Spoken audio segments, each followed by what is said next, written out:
Hello there, everybody. Welcome along to the Championship podcast. We're covering teams in the top half that are doing better than expected.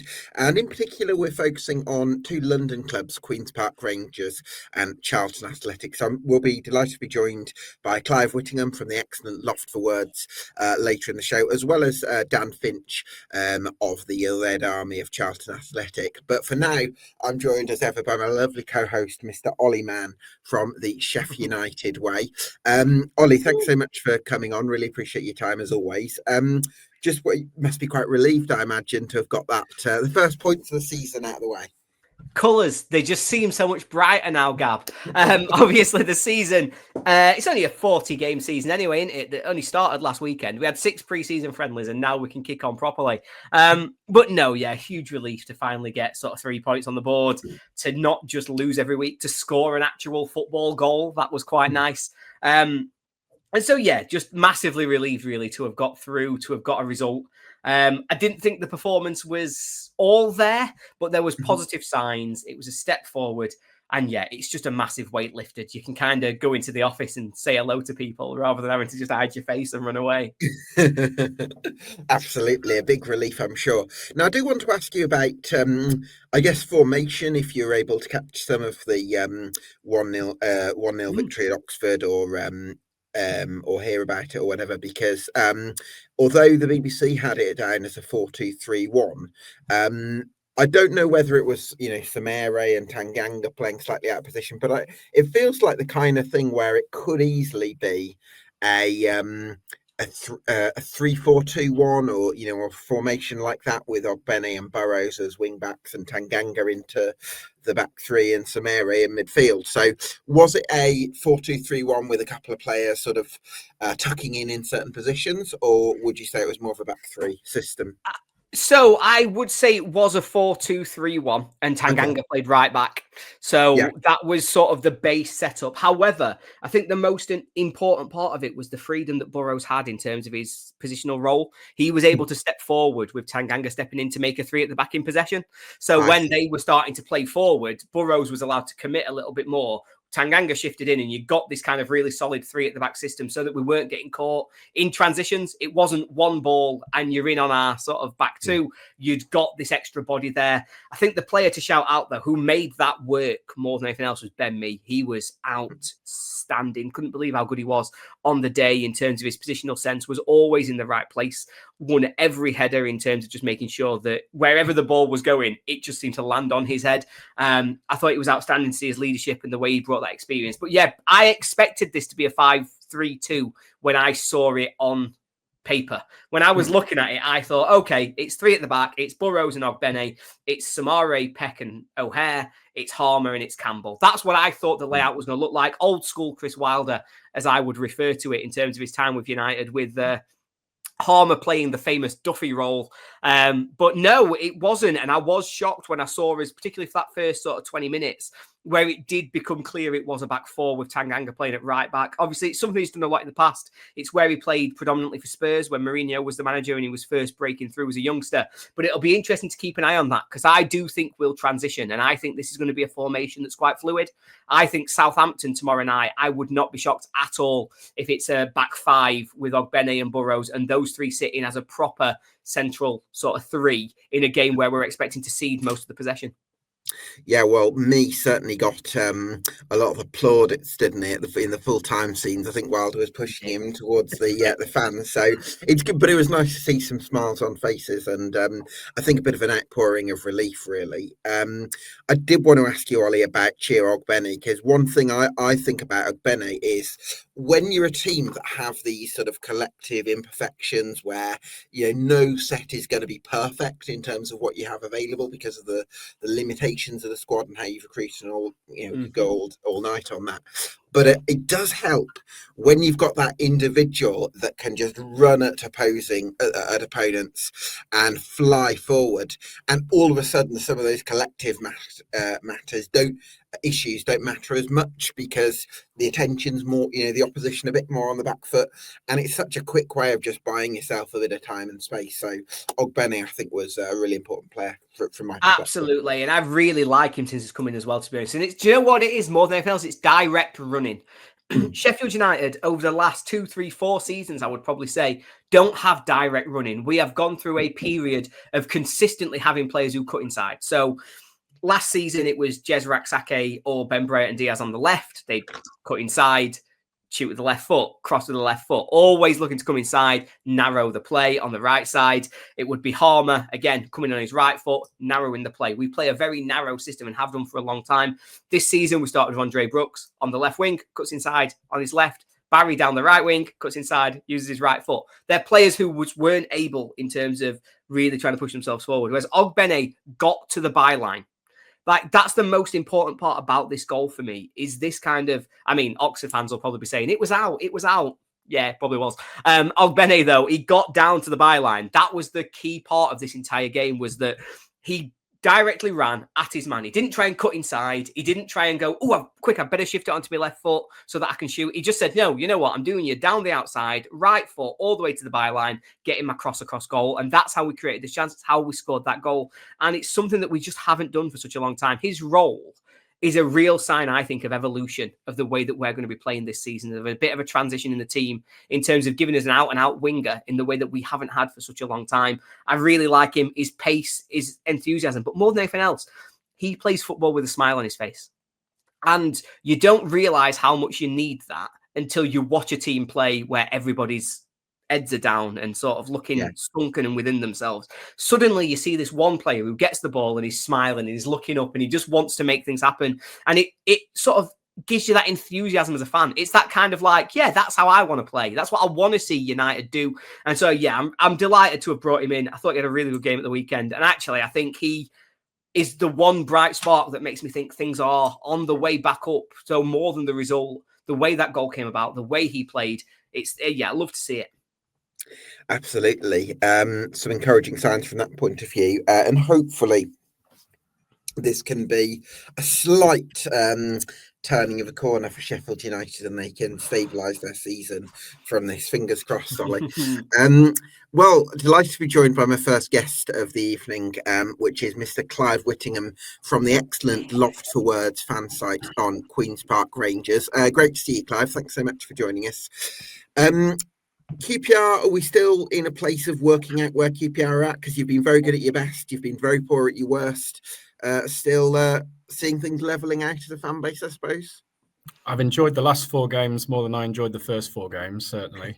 I think there was a few things going on at the start. Obviously, the transfer window closing like a month into the season really, I mean, it doesn't do a lot of clubs a lot of good, but it certainly seems to really hobble QPR, I guess, because we're sort of one of the last dogs at the bowl, I guess. So it wasn't until the first week of September that we actually had our team set. If you look who we signed towards the end of the window, you've added Hayden, Saito, Norrington Davis, Kone, all in the sort of last week of the window. So the team looked completely different. I don't think our pre-season was up to scratch. I think, we weren't physically where we needed to be in a few of the early games. And also, we've started off playing this game model, which was possession-based and lots of passing around in our own penalty area, lots of short goal kick routines, lots of long build-up. And I don't think we've got the players to do it. Stefan, in his interview with us, said he doesn't think we've got the players to do it. And I also think that football's moved on from that now. I mean, even Guardiola has got rid of his ball-playing goalkeeper and is much more direct. It's much more physicality, width, pace, counter-attacks in football now. You look how Russell Martin is struggling at Rangers with all the advantages they have. I just think football's moved on a little bit, and it took a 7-1 at Coventry to make us realise, but perhaps losing the way we did, because you could have shrugged off a 3 or a 4-1 at Coventry, but getting done 7-1, I think has sort of woken them up to themselves a little bit, and we've played completely different style since Coventry and look much more comfortable in it. Yeah, I think for me, one of the things that's really stood out more than anything else is obviously a lot of attacking recruitment that came in over the summer, and obviously taking its time to settle into how the sort of club started to come together and how that's sort of building into the season so far. But talk to me a little bit about Burrell and that sort of the addition of just pure, unadulterated pace and how much of a difference that makes when you're trying to turn these games, and obviously the role that he can play in terms of turning that sort of defense into attack so quickly. Yeah. And how much I suppose that feeds into that change of system that you were just talking about there. Yeah, he looks really, really promising, given that, you know, he was playing for Cove Rangers 18 months ago and Burton Albion last year. Like, he looks a really promising signing. QPR have, like, struggled for 10 years with strikers, right? Our strikers have been terrible since we came back into this division. Since Charlie Austin, I suppose. Yeah, I mean, the closest we came to replacing Charlie Austin was bringing Charlie Austin back a second time. Like, you know, we've had sort of Connor Washington, and we've had some quite good loans like Naki Wells, but they're only on loan, so they go back. Like, we've just really struggled for strikers for 10 years, and now it feels like two have come along at once, because I was absolutely amazed that we were the ones that got Kone out of Wickham. I don't know how that's happened or why that's happened, really, because there was talk of Luton and other clubs bidding like 6-7 million for him, and then he turns up at QPR for 3. And yeah, so I don't really understand that, but I'm very glad it has happened. And the other thing we've struggled for the last couple of years is, since Brighter say Samuel left, really, is we've been a really, really slow team. So they have learned lessons from last summer's recruitment, and they've tried to put some pace and athleticism and power into the team. Burrell is one, and Benge is another. I mean, mad as a bag of bees, but quick. And Poku as well, although he's been hamstrung so far. But they did learn lessons, and the recruitment's been way better this summer, I think. And the two strikers just make such a difference. Having said all of that, they were both ineffective at Sheffield Wednesday on Saturday, but we always struggle with Sheffield Wednesday. Bloody Barry Bannon FC, for some reason, just do not suit us at all. And they played Burrell quite well on Saturday. They sat really, really deep, so he didn't have that space to run into behind, which was the opposite of what Connor Cody did the other week at Wrexham when we had a lovely afternoon there. So they were both pretty ineffective at the weekend, but miles and miles ahead of strikers we've had at QPR for ages. So fair play to the club for getting that recruitment right. I want to come to the goal you conceded at Sheffield Wednesday, which was again, and you said it as soon as Paul Nardi came in. One of you, I think it was either you or one of the researchers at Loft for Words, said he can't dominate his box, and it's and it does make me wonder about the combination. I think Paul Nardi's a really good shot stopper. I think Liam Morrison and Amadou and Benge are very talented defenders. So in isolation, these are all good players. But when it comes to balls into the box, I do wonder whether you need Steve Cook in there, just an organizer, just someone who can dominate the penalty area and bring that bit of experience and not so much physicality, because I think Benge is very physical, but just that that bit of know-how in those key moments, I think. Goalkeeper's definitely the problem spot at the moment. I mean, when we did our season preview, I told you that they'd start Joe Walsh this year. Yes. And everyone was there. Nah, where's he got that from? But like, we'd been told at the start of the summer that Joe Walsh was going to be starting. That was, as I said in that preview, like, the goalkeeping spot's not really a spot to mess about with. You've got Nardi there, who's had a full season of championship experience. Maybe just start the season with him, hopefully get some points on the board and get in mid-table. And if you want to bring Joe Walsh in, you know, and make him your first choice, then sort of do that steadily through the second half of the season. Just chucking a guy in who's only ever started 2 league games in his life and making him your first choice and just being like that, you know, teaching someone to swim by chucking them in the harbour and leaving them to it, like, good luck, guys. And obviously he had a torrid time with it at the start, being asked to play out, as we've discussed, like, doesn't suit us and doesn't suit football now. So he had that on his plate as well. Then the Coventry game happened, and you just thought, poor Joe. Like, so he's broken his wrist in training. So you're now in a situation where Paul Nardi, who basically came back in the summer as first choice and was told immediately, surplus to requirements, mate, find a new club. You're now saying, oh, Paul, sorry, can you be the first choice again? And we've had to get Ben Hamer in to come and sit on the bench. So it's a bit chaotic back there, and the results are there on the pitch, right? The goal, it's been our weak spot. Dreadful goalkeeping error on Saturday. I mean, we've said, like, trying to get Nardi to come off his line for anything, you'd have to set that guy on fire. And then on Saturday, I think you saw why he stays on his line all the time. I think after that, I think I'd rather him stay on his line. So yeah, it is a weak spot. We've messed around with it a bit needlessly, and I think both the players we've got there are sort of low on confidence and short of sharpness. And yeah, Nardi had weaknesses anyway, commanding his penalty area. I don't know if Steve Cook is the answer. I mean, Liam Morrison is quite commanding. I mean, we'll find out, I guess, in the next game or two, because Mbenge, shock horror, is already only one yellow card away from a ban. So we'll be needing another centre-back. Jake Clark-Salter is allegedly nearly fit again, although that feels like more of a sort of myth than an ideal than a real. He's fit for his 10 to 15 games, is he? Yeah, it'll be nice to see him again for 20 minutes. But yeah, so there'll be a change at centre-back shortly, because there's no way Mbenge is getting through this week without another yellow card. So we'll either find out on Saturday or the game after that, I guess. Ollie, I wanted to ask you about Reece Norrington-Davies, who started for a left-back for QPR last time out at Sheffield Wednesday. Were you, dare I say, slightly surprised that another Championship club had taken Norrington-Davies, and were you expecting him more to get League One offers rather than Championship? I was, yeah. He'd had a really difficult time of it with United. He's been really struggling in terms of the way that he'd come through at the club. He looked really impressive probably 5 years ago now, when he was first breaking into the team. I think it was 21-22 when he came through under Paul Heckingbottom, where he was playing left centre-back of a 3. And actually, the role really seemed to suit him. It took advantage of his athleticism in terms of the pace that he uses.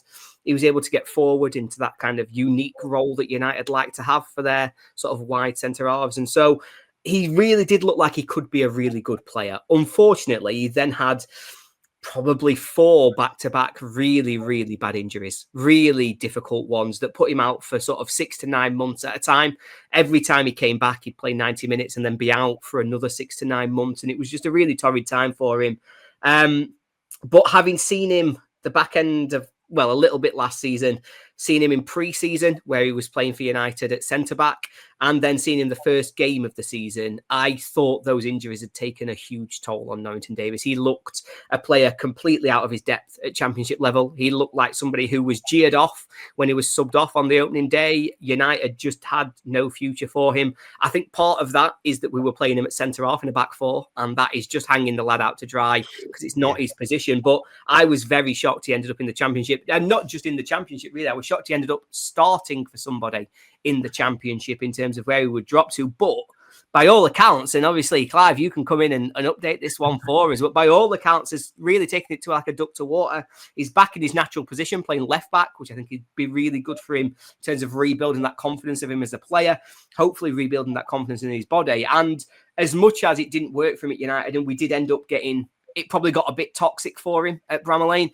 it really would be great to see him go the rest of his career, no big injuries, and really see what kind of a player he can become. But yeah, it sounds like a really good start at the very least, doesn't it? I had him as our best player on Saturday.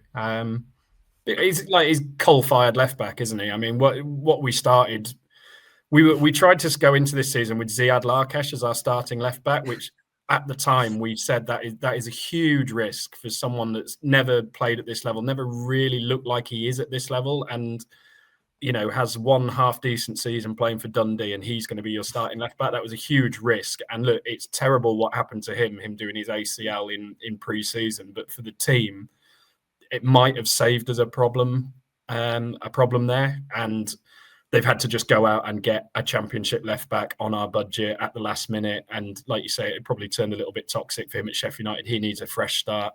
So it probably suits all parties. He's fine at the moment. Like, hopefully he stays fit and just sort of chugs through 40 games, because that's all we need from him, really. He's been fine. He's not tearing up any trees or anything, but equally we're not getting exposed down that side. He's got a little bit of experience in what is now, I think, the youngest team in the Championship average age. So yeah, a steady enough addition, I guess. Central midfield then, Clive. I feel Isaac Hayden is going to be really valuable for you, because I think he can be a steadying presence in midfield. And again, a little bit like what I've spoken about with the centre halves. I just wonder about whether Maddison and Varane, whether you'd like to have that balance of youth and experience there, because I like Varane. I think he showed a lot of potential last season. Varane's, they're sort of lining him up as, fattening the pig for market. That might be a player that we can get some money for. So Varane, if Varane's fit and available, he'll be playing. Maddison alongside him just completely divides opinion. Some people think he's great. Some people think he's the worst player that we've ever had. The truth is probably somewhere in between. He really struggled with the physicality of the Championship last year, despite the fact that he's 6'4". I mean, he is smallest, weakest 6'4" footballer you'll ever see in your life. But he does seem to have got to grips a little bit with that side of the game, and that is allowing him to show what he does have, which is quite a creative forward passing game. We've always said, like, if you don't play three men in midfield at QPR, we just get overrun and outnumbered and overawed, which did happen at the start of the season, and particularly at Coventry. That result, again, like I say, I think it wised us up to ourselves, and we could have signed Isaac Hayden at any point over the summer. He's made it really, really clear he wanted to come to QPR.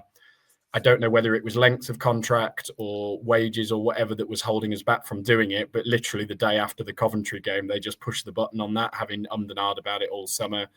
I really like Isaac Hayden. Like, we're trying to get the average age of the squad down. We're trying to build up prospects to sell, development prospects, to get some cash flow going through to sort of trade our way up the league. And I completely get it. And in that environment, you don't really want 30-something-year-olds hanging around on 3-year contract. But it's a tough league. You've got to be competitive within it. You do need some game smarts and some experience there. We've lost a lot of that experience, particularly with Steve Cook sort of sliding out of the team. People like Jack Colback have gone, Morgan Fox. So I think that was a nice, pragmatic, albeit belated, but a much needed sort of pragmatic move. He's not going to play every game, but situations like Saturday where we had a really bad first half and Bannon was bossing us around, you bring him on at halftime to regain control of the midfield. I really like Hayden. I would have signed him after he was on loan with us before, and I'm pleased that he's back. It's an interesting debate, isn't it, Ollie? That sort of developing youth versus for long-term financial purposes versus short-term, we need some experience kind of thing. Because as much as I would always lean towards having something of a balance where you have one or two experienced heads, I do kind of understand the argument for youth development, because I think, QPR, Christian Nerthy would probably argue that you look at Sunderland, where they were criticised for parts of Christian Speakman's reign as technical director there, for maybe being too imbalanced in favour of youth and not having the experience. And, one or two seasons that might have been true. But in the end, because of the development that they invested in these prodigiously talented young players, they ended up having the season that they had last season and currently doing in the Premier League. So is there an argument for leaning a bit more on the youth development foot, which QPR are doing, as opposed to looking more to the short-term side of things? I think absolutely. And I think it's definitely the right way to go about building a sustainable championship club. If you're a club who doesn't have parachute payments, you've got to look at different ways of being competitive and different ways of developing your way through the league. And such a huge part of that is player trading. If you can bring in relatively cheap young stars who you can turn huge profits on, that really can develop you as a club. For QPR, it's something they did so effectively previously with players like Eza and other players who have been there and sort of really brought in that funding that's helped the club to grow. And I think it's definitely the right way to go. For me, though, I would still lean towards that balance. I look at my own club, which obviously I'm always loath to do, unfortunately.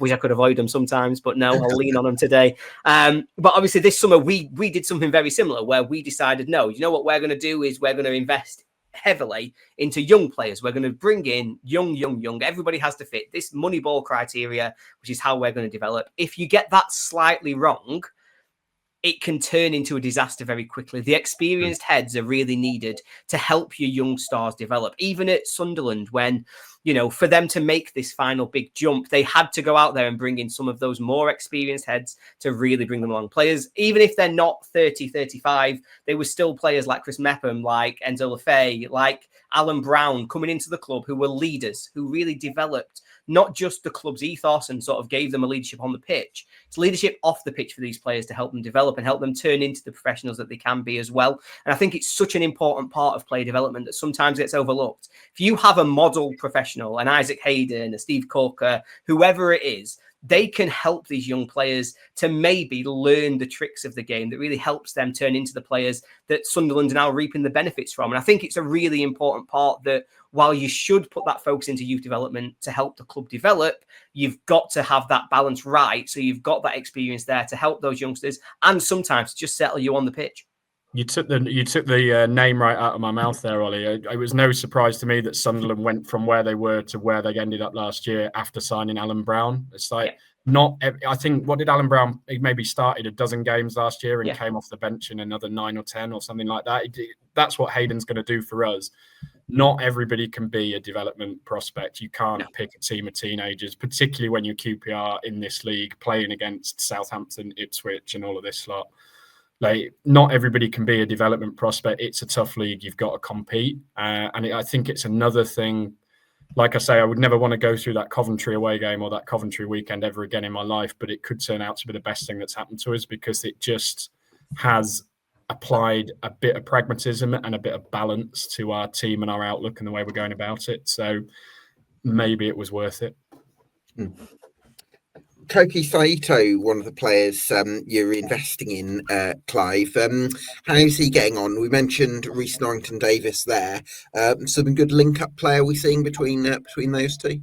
Loving him, yeah, it's absolutely. But I at the time, again, that's happened straight after Coventry, and I'm not sure that is where I would spend £2.8 million on this team at the moment. Another tiny 10, because we've got a lot of tiny 10s. But like, I enjoyed Saito last year, and his goals. He only got 3 goals last year, but they were all towards the end of the season, which I think he didn't score in his first 17 home games, and now he's scored in 3 of the last 5 games at Loftus Road or something like that. So that told me he was, again, like, getting up to the speed of the division. It would have been a shame to do all that development work on him and then somebody else reaps the benefits of that. So he's come in. He looks really good, and Burrell looks really good, and Kone looks really good. These are all players that did their pre-season somewhere else, which comes back to my point about whatever happened at QPR over the summer, I really think they got the pre-season wrong, and they need to look at that for next year, because our best players in these early games have all been players that did their pre-season with another club. But that aside, it's looked really good. One is the game against Charlton. Chef Wednesday played him well at the weekend. I know there's a lot of chat about Chef Wednesday. Like, I think with what he's got to work with there, Pedersen. Yeah, I was impressed with them at the weekend. Like, just working with absolutely nothing in a dreadful situation. I thought they were tactically well set up. They were better than us in the first half. Thoroughly deserved their point. Obviously won at Portsmouth last week. So, they'd obviously seen tape and nullified Saito and nullified Burrell really well. But overall, he's looked great. And like I say, having done that development work with him last year, it would have been a real shame for somebody else to benefit from that this year. And he's great fun, isn't he? Like, he's just fantastic character. Fans love him. Nice to have players like that around. Absolutely. And then a couple more questions just to finish off before we bring in Dan Finch from Charlton. Firstly, what do you make of Julian Stefan so far? And are you encouraged by what you've seen in the last 4 games, that things are moving in the right direction? The thing that I like about him most is he doesn't mess about, and he doesn't stick with things that aren't working. A bit like Cifuentes in that sense. But Cifuentes, like, chairman of the Marty Cifuentes fan club, obviously, but like, we won 2 of our first 17 games last year, and it took until the end of October, start of November for us to go, right, look, this isn't working. No more possession-based football, 3-man midfield, mid block, low defense. We're gonna do it this way, and then we started getting results. Stefan played, again, possession-based, play out from the back for the first 4 games. We got our ass handed to us. After Coventry, he's just clicked his fingers. Within a week, the style against Charlton was just completely different. Like, just a completely different team. We're going to go up to Kone. We're going to go quick with Burrell in behind defences, less possession, more counter-attacking, more pace, more direct. And he did that within a week. And he watched our team for 4 games, just went, nah, that's not working, and changed it. He hasn't been sort of dogmatic and stuck with it. And Cifuentes, I always said, was the ultimate pragmatist at QPR. He changed his style 3 or 4 times while he was here to suit the players he had. But even he spent 3 or 4 months at the start of last season playing a way that hasn't worked. So I like that about him. And you saw it again on Saturday. We didn't play well in the first half at Sheffield Wednesday. 1-0 down, could have been 2-0 down. 3 substitutions at halftime straight away. Managers sometimes give it 10 minutes at the start of the second half, which, in my opinion, more often than not, just burns off 10 minutes you don't have. What Stefan just went at 3 substitutions, that wasn't good enough. And within 10 minutes of the start of the second half, we'd equalised and should have gone in front. So I like that he's proactive and doesn't mess about and doesn't sort of get bogged down in the ideal. Like, if that's not working, fine, let's move on and do something else. So yeah, I've quite liked what I've seen and heard of him so far.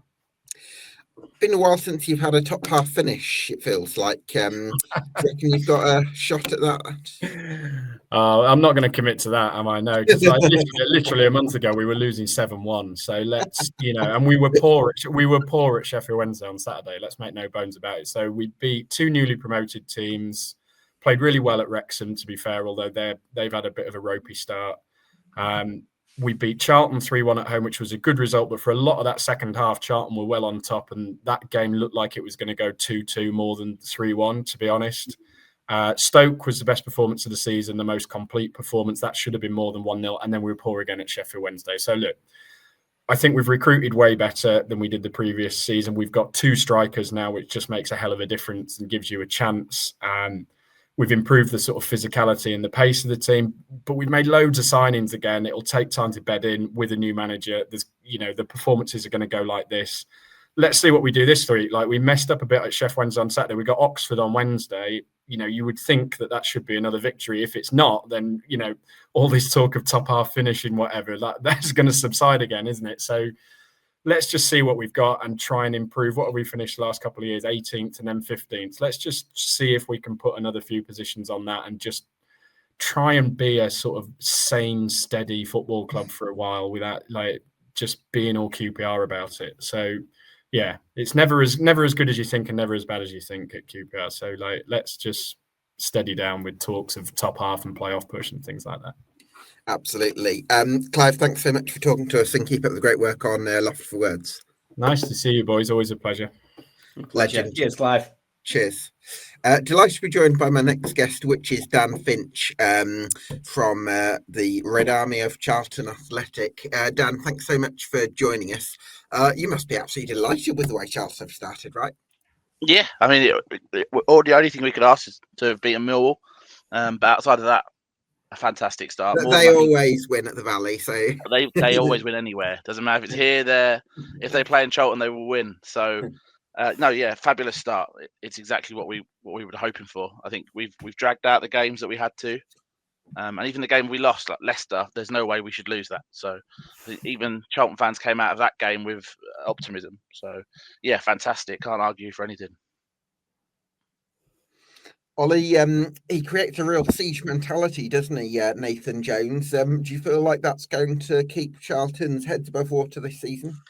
Yeah, I mean, just look at the start so far. It's not even a case of looking downwards at the moment because it's just been one of those where they've seemed comfortable in almost every game. I think the thing for me is Nathan Jones, we've seen him at this level so many times now, obviously with Luton, and we know that when he's got the club and the team set up the way that he wants it, he can perform miracles with different football clubs. He came into Luton when they were dead and buried and he saved them. He had them on the tips of the promotion push and he really wanted to be the man who drove them forward and really took them on.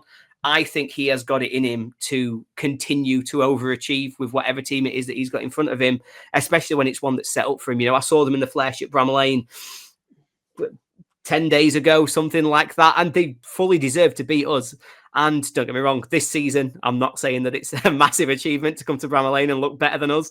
But in terms of that performance, it really gave me a lot of confidence. This is a Charlton team who know exactly who they are and how to get the most out of the squad that's available to them. And that, if you can get that right as a manager, that can take a team a very long way. And yeah, I mean, you don't want to get too carried away. As Clive just said, nothing's ever as good as you think it's going to be. It's never as bad as you think it's going to be. But for Charlton, I certainly think this is the start of what will be seen as a really positive season, because from a team a lot of people will have had really in the relegation mire, it's been an excellent start. And, maybe they can aim a little bit higher than that.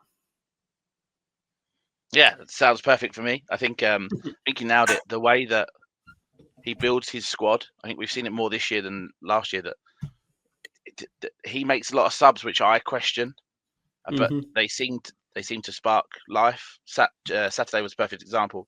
He brought off Tyrese Campbell, I thought, just as he really started to get going. Brought on Tanto Alofe, who then, basically creates two goals in the last 10-15 minutes to wrap up a good win. Yeah, certainly did. I wanted to ask you a little bit about formation, Dan, because I know you replied to me on social media praising James Bree. And looking at the 11, BBC had it down as a 4-3-3 with Bree on the right of a front three. But I also feel like if you look at the names on the team sheet, it could just as easily have read as a 3-5-2 with Bree and Edwards or Gillespie who came on as wing backs. But so I'd be curious to sort of get your take on how the team kind of lined up, if you like, and whether Bree was as advanced as the sort of team sheet would suggest. Yeah, no, I think when we're at home, it's more of a 3-5-2, right, or a 3-4-3, and then away from home, it's a back five. Obviously, James Bree will play as the right wing back. We had, as you said, Josh Edwards started, but then Maka and Amari Bell kind of split time out there on the left, playing at when you have the ball, so then they're quite further forward to allow Campbell, because I think we spoke about it before, Gab, like Campbell plays that weird, it's not quite a striker, it's not quite a winger. It's like the lateral movement, isn't it, with Campbell? Yeah. So the left winger's got a bit more freedom to push up than the others. Less, because Campbell plays on the left, and the right wing back's got more width to go, which obviously James Bree has been fantastic in the 2 games he's played. So it's a difficult conversation. I think the argument is probably a 3-5-2, but it works. I think because of the nature of how he plays it, as I said, depending on where we're playing. So if we're at home, we do go a bit more attacking. He actually said when we played Sheffield United that he played James Bree because he felt we would do more defending. So picked him over Apter, did the same on Saturday and paid off again. Certainly did.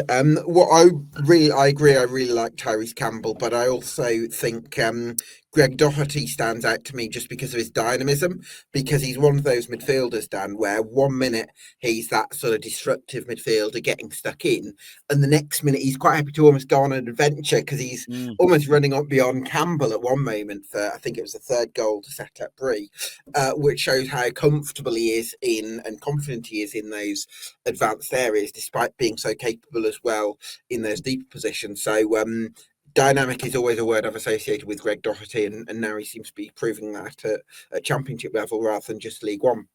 Yeah, I think the role he plays is so important because you don't really notice him unless you watch him. If I'm going back to Charlton teams that were great in the past, he reminds me a lot of like a Danny Hollins, like quite industrial in the midfield, will get up and down. He has a bit more about him than Danny Hollins did. But I think the key for Greg Doherty this year that was not there last year, I think he's really enjoyed playing with Sonny Carey. Yeah. Because Sonny Carey creates that little bit of space for Greg to then get into. Where last year we had that question of who's the 10. It was Luke Berry, but wasn't quite working all the time. Sonny Carey's made that 10 his, and it's allowed Greg to become that player. Yeah, it's really interesting in terms of the way that's setting up, and I think Carey's role is so important. But for me, obviously, there's loads of positives, and obviously we are going to focus on them as the majority of this. But there is one bit for me that I, as an outsider, and you can tell me I'm wrong, Dan, but as an outsider, there's one area that's just disappointed me just a little bit, and that's Charlie Kelman's role in terms of his adapting from such a fantastic run that he'd had in League One, the way that he'd been banging the goals in, and he'd really seemed as though he was ready to make this jump. And I was a little bit shocked that QPR let him go in the summer, and obviously that you're able to pick him up. I thought he was going to be a really great addition. What's not quite clicked for Kelman so far? Or is it that as an outsider, I'm judging him too much on goals, assists, when actually he's contributing a lot more than that in game? No, he's just been very unlucky where the ball's falling to him. I think Sheffield United, he had one really good chance quite early in the game. That's probably been the only chance he's been given all season. We always, again, we know how Nathan Jones teams play, right? I think he has been asked to play the Matt Godden role of kind of buzz about and pick off scraps. And obviously, I didn't watch him a ton at Leyton Orient, but from what I saw, that wasn't necessarily where he was at his best. So I think he's not had the ball. We're not an ultra creative side. I mean, we won 3-0 on Saturday, but in general, we don't create 4 or 5 chances a game. We are a 1 or 2 chance side, or rely on a set piece. So that we just haven't given him the ball in the right area for me. I thought the last couple of games, he's looked a lot sharper. So he didn't have a pre-season really with QPR. So we had to build him up. He was okay against Millwall, threw his body around. I thought he was quite good at Sheffield United. I thought he was fine on Saturday. Obviously, Miles Leaburn came on and probably outshone him a little bit on Saturday. But I think if we can create chances for him, he'll be there. It's just not happened yet. Yeah, it's a really interesting role, that, because obviously I can only judge on the one game I've seen, and you know much more than me. But when Leaburn came on, I was really impressed with the way that he sort of put himself about a little bit more. He certainly seemed a lot more involved in the game in the way that he's pressing those defenders, really putting a lot of pressure onto the back line. Do you think there's an argument Or is it just a fitness case at this time? But do you think there is an argument that Leeburn might force his way into that starting 11 with that kind of extra energy that he brings and the way that he is able to ask different questions of defenders, where maybe rather than waiting for the ball to come to him in the right area, he might create a little bit of something for himself or for others in the team? Yeah, I think we'll see Miles over the next couple of games. I wouldn't be surprised if it's tomorrow at Derby. The thing with Miles is his injury record is not ideal, so we've got to be careful on how we manage him. So I think if he's fit and you can trust him, absolutely. But I don't know if he's a Tuesday, Saturday guy. So you do need that rotation, especially with no Matt Godden. We need to make sure that we're keeping him, Tanto, Tyrese, and Charlie all fit. Yeah, I think last thing for me just on that, but I think it's really interesting to note you said there, Kelman didn't really have a pre-season. He didn't come in looking fit, didn't come in looking firing. Obviously, we kept that back to the last conversation we just had, Gab, where he was questioning QPR's entire pre-season. Their best players so far this season have been brought in late. Their best players so far this season had their pre-season elsewhere. Really interesting to see that is also affecting players who've gone out, and that obviously Kelman having his pre-season with QPR, he's also not looked up to the level. There's an interesting tie there. Interesting, yeah, certainly from QPR's point of view. Just returning to the Valley, Dan, can't let you go without talking about Sonny Carey. I mean, he's got a really fierce shot on him, hasn't he? Yeah, so I mean, he's been exactly what we needed, I think, in that 10. It's the one thing that we lacked last year, obviously in a successful season, but I really felt we missed that. The player that got on the ball and drove. Luke Berry was very good on the ball and technical and getting into the box. But with Millwall, I think Saturday again, Sonny Carey's, even if he's not getting the ball, his positioning is a complete game changer for how we move the ball. And obviously Harvey Nibbs came in, I think, really to play in that 10, but Sonny Carey's made it his. And I think he's made the best out of Greg Docherty. I think he's bringing more out of the wing backs. He's just everywhere. And then, as you said, he's also got a wand of a right foot, which is helpful. Certainly has. And then Amari Bell. I think it's possibly overdue Amari Bell to establish himself as a centre half, because he had quite a few years, I think, at Blackburn Rovers, and obviously Blackburn, because of off-field issues, they never really had the budget to go big on fullbacks in terms of recruitment. So Abel stayed there in the team for quite a while, but it was quite consistent where the feedback was always he's very good at getting up and down, and he's quick and strong and athletic, but just when he gets into those final areas, he doesn't quite do as much as they would have liked. But I do wonder whether his experience in that position actually helps him, maybe from a ball playing position point of view as a central defender, and also obviously the end product doesn't matter as much when you're playing centre half. So how good has Amari Bell been, and do you see him sort of being centre half to stay, really? Yeah, I mean, that's his position in the team, absolutely. He gives me heart attacks because I'm not used to watching players come out with that. I mean, Kane Ramsey does a little bit on the other side. Do you mean he gives you alarm bells? Yeah, very good. Yeah, he goes forward and he's so nonchalant with it as well. I'm petrified he's going to lose it, but he never does. Yeah, no, he's been again, fantastic bit of business. The left side centre back job is his. Sorry, Macca. I know you're a bit of a hero now with Wembley and stuff, but that's going to be Amari Bell's to lose. And so far, I think with Ramsey being sent off, obviously against Millwall, Amari Bell probably props him as the best defender for me anyway. I mean, defensively, we've been superb in my opinion, regardless. But yeah, he's been fantastic. He's everything that Nathan Jones said he would be, and I trusted him, and it's working. So when I spoke to you before the season, Dan, in our summer deep dive, I'm pretty sure it was very much a case of get to 50 points, and that was the sole aim of the season. With this start, do you see it as a nice starting point towards ticking off the 50 points, and you'll address or assess targets from that point only? Or is there part of you that looks at performances like the 3-0 victory over Blackburn and how dominant you were and think maybe we can hope to be a little bit higher up in the table? No, I'm a Charlton fan. I'm desperate for 50 points.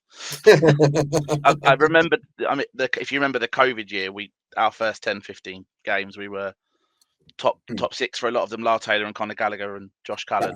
We got relegated. So it's about getting to that points tally, and then as you said, if we are in a nice position, obviously then rethink things. But one thing at a time, I think. Yeah, absolutely. Well, that makes a lot of sense. Dan, thanks so much for joining us, and all the best to Charlton Athletic for the rest of the season. See you later. Don't mind Dan. So that just about wraps it up. Ollie, thanks so much for joining us. Thanks to you for watching at home as well. This has been the EFL Debate Championship podcast. You can get subscribed to us on YouTube and on Spotify, and we'll see you again for another Championship podcast next week.